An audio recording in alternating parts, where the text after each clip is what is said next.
now we need to create a 12 column box in our web page that has a bottom border. And you might be thinking, why do we need to do this?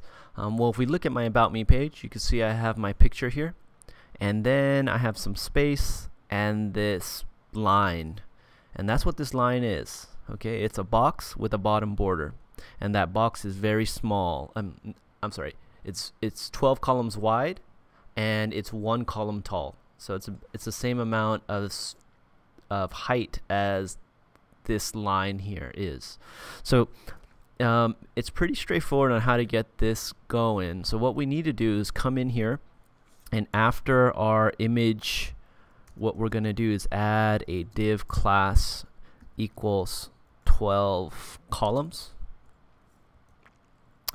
And that, of course, is inside of the container. You need to remember that column boxes cannot exist outside of the container. Okay, they have to be inside the container. And we're going to come in here and say /div. We'll save that and come back to our web page, and we will refresh it, but there's nothing there to see.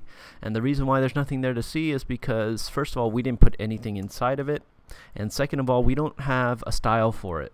Okay, and so since this line that we're making is going to be used repeatedly throughout our website, here and here and here, it's even used on my tutorial page here and here.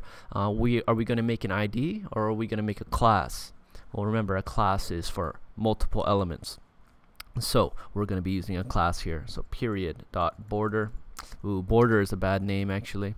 Maybe I could say period dot line.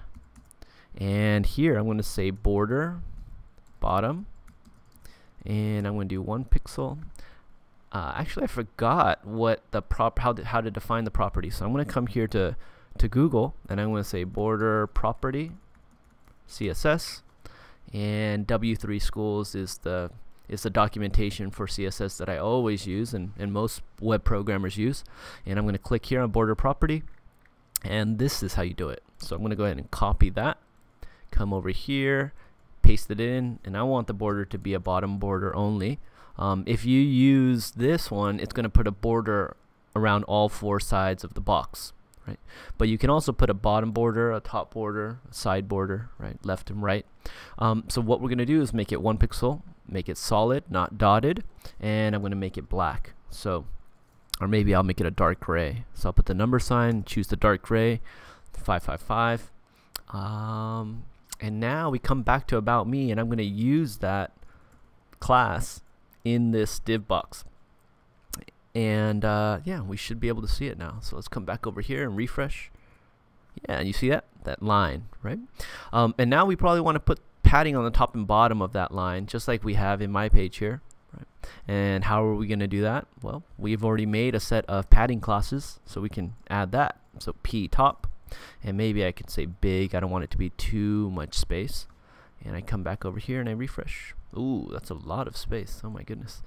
Okay, so maybe I could say small, and I'll refresh. Okay, that looks better, right? So now we got our line in there.